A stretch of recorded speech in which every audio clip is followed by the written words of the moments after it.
Pekerjaan Tuhan, watak Tuhan, dan Tuhan itu sendiri. 2.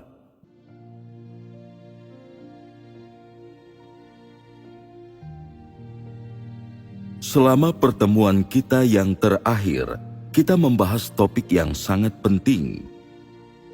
Ingatkah engkau semua, topik apakah itu? Aku akan mengulanginya. Topik persekutuan terakhir kita adalah pekerjaan Tuhan, watak Tuhan, dan Tuhan itu sendiri. Apakah ini topik yang penting bagi engkau semua? Bagian mana yang paling penting bagimu? Pekerjaan Tuhan, watak Tuhan, atau Tuhan itu sendiri? Manakah yang paling menarik bagimu? Bagian manakah yang paling ingin engkau semua dengarkan? Aku tahu sulit bagi engkau semua untuk menjawab pertanyaan itu, karena watak Tuhan dapat dilihat dalam setiap aspek pekerjaannya, dan wataknya selalu diungkapkan dalam pekerjaannya di semua tempat yang sesungguhnya merepresentasikan Tuhan itu sendiri. Dalam keseluruhan rencana pengelolaan Tuhan, pekerjaan Tuhan, watak Tuhan, dan Tuhan itu sendiri, semuanya tidak terpisahkan satu dari yang lain. Isi persekutuan terakhir kita tentang pekerjaan Tuhan merupakan catatan dalam Alkitab yang terjadi dahulu kala. Semua itu adalah kisah tentang manusia dan Tuhan, dan terjadi pada manusia dan pada saat yang sama melibatkan partisipasi Tuhan dan pengungkapan dirinya. Jadi, kisah-kisah ini mengandung nilai dan makna tertentu untuk mengenal Tuhan. Segera setelah menciptakan umat manusia, Tuhan mulai melibatkan dirinya dengan manusia dan berbicara kepada manusia, dan wataknya pun mulai diungkapkan kepada manusia. Dengan kata lain, dari sejak Tuhan pertama kali melibatkan dirinya dengan umat manusia, tanpa henti Dia mulai memberitahukan hakikatnya, apa yang dimilikinya, dan siapa dirinya secara terbuka kepada manusia. Terlepas dari apakah orang-orang pada zaman dahulu atau orang-orang pada zaman sekarang mampu melihat atau memahami semua itu, singkatnya Tuhan berbicara kepada manusia dan bekerja di antara manusia, menyingkapkan wataknya dan mengungkapkan hakikatnya yang merupakan sebuah kenyataan dan tidak terbantahkan oleh siapapun. Ini juga berarti bahwa watak Tuhan, hakikat Tuhan, apa yang dimilikinya, dan siapa dirinya terus-menerus dinyatakan dan diungkapkan tatkala Dia bekerja dan menjalin hubungan dengan manusia. Dia tidak pernah menutupi atau menyembunyikan apapun dari manusia, melainkan menyatakannya secara terbuka dan melepaskan wataknya sendiri tanpa merahasiakan apapun. Dengan demikian, Tuhan berharap manusia dapat mengenalnya serta memahami watak dan hakikatnya. Dia tidak ingin manusia menganggap watak dan hakikatnya sebagai misteri abadi, dan Dia juga tidak ingin umat manusia menganggap Tuhan sebuah teka-teki yang tidak pernah dapat dipecahkan. Hanya setelah umat manusia mengenal Tuhan, barulah mereka dapat mengetahui jalan ke depan dan menerima bimbingan Tuhan, dan hanya umat manusia seperti inilah yang dapat sungguh-sungguh hidup di bawah kekuasaan Tuhan, hidup di dalam terang, dan hidup di tengah berkat Tuhan. Firman dan watak yang dinyatakan dan diungkapkan Tuhan merepresentasikan kehendak dan juga hakikatnya.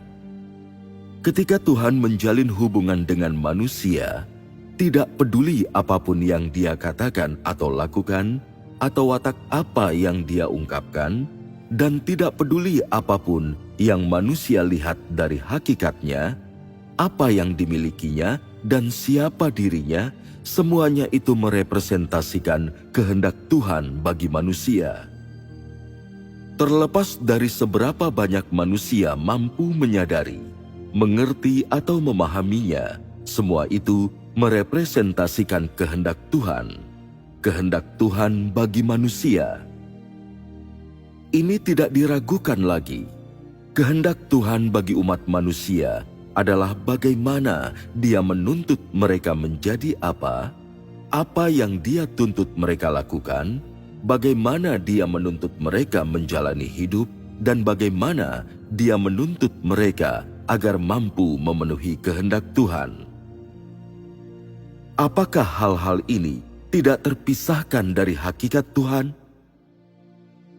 Dengan kata lain, Tuhan menyatakan wataknya, semua yang Dia miliki dan siapa dirinya, dan pada saat yang sama membuat tuntutan terhadap manusia. Tidak ada kepalsuan dan kepura-puraan, tidak ada yang ditutupi dan ditambah-tambahkan. Namun mengapa manusia tidak mampu mengetahui, dan mengapa ia tidak pernah mampu memahami watak Tuhan dengan jelas? Mengapa manusia tidak pernah menyadari kehendak Tuhan? Apa yang diungkapkan dan dinyatakan oleh Tuhan adalah apa yang Tuhan sendiri miliki dan siapa dirinya, serta setiap bagian dan sisi dari wataknya yang sebenarnya. Jadi mengapa manusia tidak dapat melihatnya? Mengapa manusia tidak mampu memiliki pengetahuan yang menyeluruh? Ada alasan penting untuk hal ini. Apakah alasannya? Sejak saat penciptaan, manusia tidak pernah menganggap Tuhan sebagai Tuhan. Di masa-masa paling awal, tidak peduli apapun yang Tuhan lakukan yang berkaitan dengan manusia, manusia yang baru saja diciptakan itu menganggapnya tidak lebih dari seorang pendamping, seseorang untuk diandalkan, serta tidak memiliki pengetahuan atau pemahaman tentang Tuhan. Artinya, manusia tidak mengetahui bahwa apa yang dinyatakan oleh pribadi ini, pribadi yang ia andalkan dan ia anggap sebagai pendamping ini, adalah hakikat Tuhan, dan manusia juga tidak mengetahui bahwa pribadi ini adalah pribadi yang mengatur segala sesuatu. Secara sederhana, manusia pada masa itu tidak mengenali Tuhan sama sekali. Mereka tidak tahu bahwa langit dan bumi dan segala sesuatu telah dijadikan olehnya, dan mereka tidak tahu dari mana Dia berasal, dan terlebih lagi tidak tahu siapa dirinya. Tentu saja, pada saat itu Tuhan tidak menuntut manusia untuk mengenal atau memahami dirinya, untuk mengerti semua yang Dia lakukan atau mengetahui kehendaknya, karena ini merupakan masa-masa paling awal setelah penciptaan manusia. Ketika Tuhan memulai persiapan untuk pekerjaan di zaman hukum Taurat, Tuhan melakukan beberapa hal kepada manusia dan juga mulai memberi mereka beberapa tuntutan, memberitahu mereka cara memberikan persembahan dan beribadah kepada Tuhan. Baru kemudian manusia mendapatkan beberapa gagasan sederhana tentang Tuhan. Baru kemudian mereka mengetahui perbedaan antara manusia dan Tuhan, dan bahwa Tuhan adalah pribadi yang menciptakan umat manusia. Ketika manusia tahu bahwa Tuhan adalah Tuhan dan manusia adalah manusia, terbentanglah jarak tertentu antara diri mereka dan Tuhan, tetapi Tuhan tetap tidak meminta manusia untuk memiliki pengetahuan yang luas atau pemahaman yang mendalam tentang dirinya. Jadi, Tuhan memberi kepada manusia persyaratan yang berbeda berdasarkan pada tahap dan keadaan pekerjaannya. Apakah yang engkau semua lihat dalam hal ini? Aspek apakah dari watak Tuhan yang engkau semua pahami?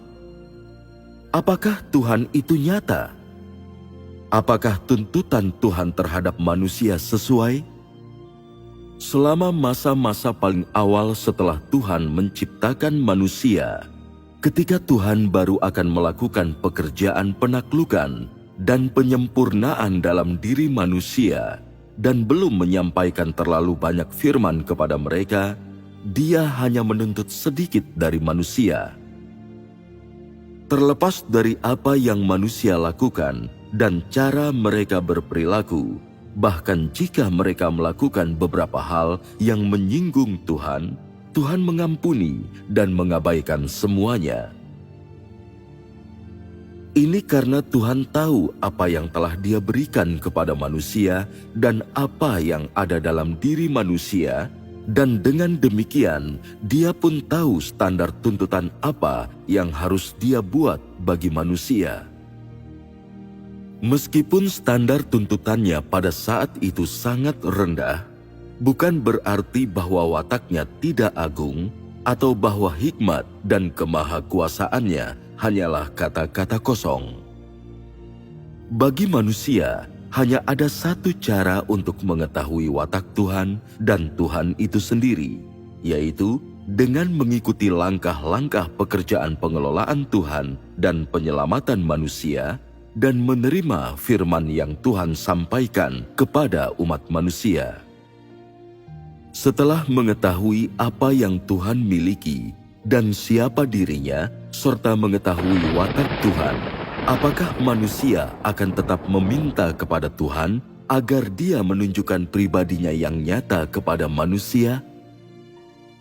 Manusia tidak akan dan tidak berani memintanya, karena dengan memahami watak Tuhan, apa yang dimilikinya dan siapa dirinya, manusia telah melihat Tuhan itu sendiri yang sebenarnya dan telah menyaksikan pribadinya yang nyata. Ini adalah hasil yang tidak terelakkan. Karena pekerjaan dan rencana Tuhan berkembang maju tanpa henti, dan setelah Tuhan menetapkan perjanjian pelangi dengan manusia sebagai tanda bahwa Dia tidak akan pernah lagi menghancurkan dunia dengan menggunakan air bah, Tuhan memiliki keinginan yang semakin kuat untuk mendapatkan mereka yang bisa sepikiran dengannya. Karena itu, Dia juga memiliki harapan yang jauh lebih mendesak untuk mendapatkan mereka yang mampu melakukan kehendak-Nya di bumi, dan terlebih lagi untuk mendapatkan sekelompok orang yang mampu membebaskan diri dari kekuatan kegelapan dan yang tidak terikat oleh iblis dan mampu menjadi saksi bagi Dia di bumi. Mendapatkan sekelompok orang seperti itu adalah harapan Tuhan sejak lama, sesuatu yang Dia telah nantikan dari sejak saat penciptaan. Jadi, terlepas dari Tuhan menggunakan air bah untuk menghancurkan dunia, atau terlepas dari perjanjiannya dengan manusia, kehendak, kerangka berpikir, rencana dan harapan Tuhan semuanya tetap sama. Apa yang ingin Dia lakukan, yang dirindukannya jauh sebelum waktu penciptaan, adalah mendapatkan mereka yang ingin Dia dapatkan di antara umat manusia. Mendapatkan sekelompok orang yang mampu memahami dan mengetahui watak-Nya serta mengerti kehendak-Nya, sekelompok orang yang mampu menyembah-Nya. Kelompok orang-orang semacam inilah yang benar-benar mampu menjadi saksi baginya, dan mereka bisa dikatakan sebagai orang-orang kepercayaannya. Sekarang ini, mari kita terus menapaki kembali jejak langkah Tuhan dan mengikuti langkah-langkah pekerjaannya, sehingga kita dapat mengetahui pikiran dan gagasan Tuhan, serta segala sesuatu yang berkaitan dengan Tuhan, yang kesemuanya telah tersimpan di ruang penyimpanan sedemikian lamanya. Melalui hal-hal ini, kita akan mengetahui watak Tuhan, memahami hakikat Tuhan, dan kita akan membiarkan Tuhan masuk ke dalam hati kita, dan setiap orang dari antara kita perlahan-lahan akan semakin dekat dengan Tuhan, mengurangi jarak antara kita dengan Tuhan. Sebagian dari apa yang kita bahas sebelumnya berkaitan dengan mengapa Tuhan menetapkan perjanjian dengan manusia. Kali ini, kita akan bersekutu tentang perikop dari kitab suci di bawah ini. Mari kita mulai dengan membaca ayat-ayat berikut. A. Abraham.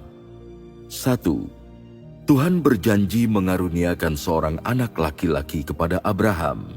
Kejadian 17 ayat 15-17. Lalu Tuhan berfirman kepada Abraham, "Mengenai Sarai, istrimu, engkau tidak akan menyebutnya lagi Sarai, tetapi namanya akan menjadi Sara. Dan aku akan memberkatinya dan memberimu anak lelaki darinya. Ya, aku akan memberkatinya sehingga ia akan menjadi ibu dari bangsa-bangsa. Raja-raja dari segala bangsa akan lahir darinya." Lalu Abraham menunduk dan tertawa dan berkata dalam hatinya, "Mungkinkah seorang anak lelaki dilahirkan dari seorang yang sudah berumur 100 tahun? Dan mungkinkah Sara yang berumur 90 tahun melahirkan seorang anak?" Kejadian 17 ayat 21-22. "Tetapi perjanjianku akan kutetapkan dengan Ishak, yang akan dilahirkan Sara bagimu, di saat seperti ini juga di tahun yang akan datang." Lalu dia selesai berfirman kepada Abraham, dan dia naik meninggalkan Abraham. 2. Abraham mempersembahkan Ishak. Kejadian 22 ayat 2-3. Dan dia berfirman, "Ambillah anak lelakimu satu-satunya, Ishak, yang engkau kasihi. Bawalah ia ke tanah Moria, dan persembahkanlah dia di sana sebagai korban bakaran, di salah satu gunung yang akan kutunjukkan kepadamu." Maka Abraham bangun pagi-pagi benar dan memasang pelana keledainya, lalu membawa 2 orang bujang bersamanya dan Ishak anaknya. Ia juga membelah kayu untuk korban bakaran itu, lalu berangkatlah ia dan pergi ke tempat yang diperintahkan Tuhan kepadanya. Kejadian 22 ayat 9-10. Tibalah mereka ke tempat yang Tuhan tunjukkan kepadanya. Lalu Abraham mendirikan mezbah di sana, menyusun kayu dan mengikat Ishak anaknya, dan membaringkannya di mezbah itu di atas kayu. Lalu Abraham mengulurkan tangannya dan mengambil pisau untuk menyembelih anak lelakinya. Tidak seorang pun dapat menghalangi pekerjaan yang telah Tuhan tetapkan untuk dilakukannya. Jadi, engkau semua telah mendengar kisah tentang Abraham. Dia dipilih oleh Tuhan setelah air bah menghancurkan dunia. Namanya adalah Abraham, dan ketika dia berumur 100 tahun dan istrinya Sara berumur 90 tahun, janji Tuhan dinyatakan kepadanya. Janji apakah yang Tuhan nyatakan kepadanya? Tuhan menjanjikan hal yang disebutkan dalam kitab suci. "Dan aku akan memberkatinya dan memberimu anak lelaki darinya." Apakah latar belakang janji Tuhan untuk mengaruniakan kepada Abraham seorang anak laki-laki? Kitab suci memberikan catatan berikut. Lalu Abraham menunduk dan tertawa dan berkata dalam hatinya, "Mungkinkah seorang anak lelaki dilahirkan dari seorang yang sudah berumur 100 tahun? Dan mungkinkah Sarah yang berumur 90 tahun melahirkan seorang anak?" Dengan kata lain, pasangan berusia lanjut ini terlalu tua untuk melahirkan anak. Lalu, apa yang Abraham lakukan setelah Tuhan menyampaikan janjinya kepadanya? Dia menunduk dan tertawa dan berkata dalam hatinya, "Mungkinkah seorang anak lelaki dilahirkan dari seorang yang sudah berumur 100 tahun?" Abraham percaya bahwa hal itu tidak mungkin, yang berarti ia percaya bahwa janji Tuhan kepadanya tidak lebih dari sebuah lelucon. Dari sudut pandang manusia, hal ini tidak mungkin dicapai manusia, yang berarti juga tidak mungkin dicapai oleh Tuhan dan merupakan sebuah ketidakmungkinan bagi Tuhan. Mungkin bagi Abraham, hal ini menggelikan. Tuhan menciptakan manusia, tetapi rupanya dia tidak tahu bahwa orang yang sudah setua itu tidak mampu lagi melahirkan anak. Dia kira dia dapat memampukanku untuk melahirkan anak. Dia mengatakan bahwa dia akan memberi kepadaku seorang anak laki-laki. Benar-benar tidak mungkin. Maka Abraham pun menunduk dan tertawa dan berkata dalam hatinya, "Tidak mungkin. Tuhan bercanda denganku. Ini tidak mungkin benar." Abraham tidak menganggap serius firman Tuhan. Jadi, di mata Tuhan, orang macam apakah Abraham itu? Orang benar. Di mana dikatakan bahwa ia adalah orang yang benar? Engkau semua berpikir bahwa semua orang yang Tuhan panggil adalah orang benar dan sempurna dan orang yang berjalan bersama Tuhan. Engkau semua terpaut pada doktrin. Engkau semua harus mengerti dengan jelas bahwa ketika Tuhan mendefinisikan seseorang, Dia tidak melakukannya dengan semena-mena. Di sini, Tuhan tidak mengatakan bahwa Abraham adalah orang benar. Di dalam hatinya, Tuhan memiliki standar untuk mengukur setiap orang. Meskipun Tuhan tidak mengatakan orang macam apakah Abraham itu, berdasarkan perilakunya, iman seperti apa yang Abraham miliki kepada Tuhan? Apakah ini sedikit abstrak? Atau apakah ia seseorang yang memiliki iman yang besar? Tidak. Tawa dan pikirannya menunjukkan siapa dirinya.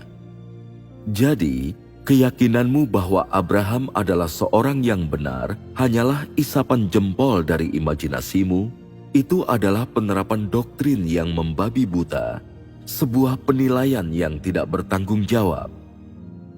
Apakah Tuhan melihat tawa dan air muka Abraham? Apakah Dia mengetahuinya? Tuhan tahu. Namun, akankah Tuhan mengubah apa yang telah ditetapkan untuk dilakukannya? Tidak. Ketika Tuhan merencanakan dan memutuskan bahwa Dia akan memilih orang ini, perkara ini sudah ditetapkan. Baik pikiran maupun perilaku manusia tidak akan sedikit pun memengaruhi atau mengganggu Tuhan. Tuhan tidak akan secara semena-mena mengubah rencananya, juga tidak akan mengubah atau mengacaukan rencananya oleh karena perilaku manusia yang bahkan mungkin bodoh. Apakah kemudian yang tertulis dalam Kejadian 17 ayat 21-22? "Tetapi perjanjianku akan kutetapkan dengan Ishak yang akan dilahirkan Sarah bagimu di saat seperti ini juga di tahun yang akan datang." Lalu Dia selesai berfirman kepada Abraham dan dia naik meninggalkan Abraham. Tuhan tidak memberi sedikit pun perhatian pada apa yang Abraham pikirkan atau katakan. Apakah alasan Dia tidak mengindahkannya? Alasannya karena pada waktu itu Tuhan tidak menuntut manusia harus memiliki iman yang besar atau mampu memiliki pengetahuan yang besar akan Tuhan, atau terlebih lagi mampu memahami apa yang Tuhan lakukan dan katakan. Dengan demikian, Dia tidak meminta manusia untuk sepenuhnya memahami apa yang Dia tetapkan untuk dilakukan, atau orang-orang yang Dia putuskan untuk dipilihnya, atau prinsip-prinsip dari tindakannya, karena tingkat pertumbuhan manusia sangat tidak memadai. Pada waktu itu, Tuhan menganggap apapun yang Abraham lakukan dan bagaimanapun perilakunya sebagai sesuatu yang normal. Dia tidak menyalahkan ataupun menegur, tetapi hanya berkata, "Sarah akan melahirkan Ishak bagimu di saat yang ditetapkan ini di tahun yang akan datang." Bagi Tuhan, setelah Dia menyampaikan perkataan ini, masalah ini menjadi nyata selangkah demi selangkah. Di mata Tuhan, apa yang harus dicapai oleh rencananya telah dicapai, dan setelah menyelesaikan pengaturan atas hal ini, Tuhan pun pergi. Apa yang manusia lakukan atau pikirkan, apa yang manusia pahami, rencana-rencana manusia, tidak satu pun dari semua ini ada kaitannya dengan Tuhan. Segala sesuatu berlangsung menurut rencana Tuhan, sesuai dengan waktu dan tahapan yang ditetapkan oleh Tuhan. Seperti inilah prinsip pekerjaan Tuhan. Tuhan tidak mencampuri apapun yang manusia pikirkan atau ketahui, namun Dia juga tidak meninggalkan rencananya atau melepaskan pekerjaannya karena manusia tidak percaya atau mengerti. Dengan demikian, fakta yang terjadi adalah sesuai dengan rencana dan pemikiran Tuhan. Inilah tepatnya yang kita lihat dalam Alkitab. Tuhan menyebabkan Ishak dilahirkan pada waktu yang telah Dia tetapkan. Apakah fakta tersebut membuktikan bahwa perilaku dan tindakan manusia menghalangi pekerjaan Tuhan? Semua itu tidak menghalangi pekerjaan Tuhan. Apakah iman manusia yang kecil kepada Tuhan, serta gagasan dan imajinasinya tentang Tuhan memengaruhi pekerjaan Tuhan? Tidak, sama sekali tidak. Rencana pengelolaan Tuhan tidak dipengaruhi oleh siapapun, juga tidak oleh perihal atau lingkungan apapun. Semua yang Dia tetapkan untuk dilakukan akan diselesaikan dan dikerjakan pada waktunya dan sesuai dengan rencananya, dan pekerjaannya tidak dapat diganggu oleh siapapun. Tuhan mengabaikan aspek-aspek tertentu dari kebodohan dan ketidaktahuan manusia, bahkan mengabaikan aspek-aspek tertentu dari perlawanan dan gagasan manusia terhadapnya. Dia melakukan pekerjaan yang harus Dia lakukan tanpa memedulikan hal-hal itu. Inilah watak Tuhan dan cerminan kemahakuasaannya.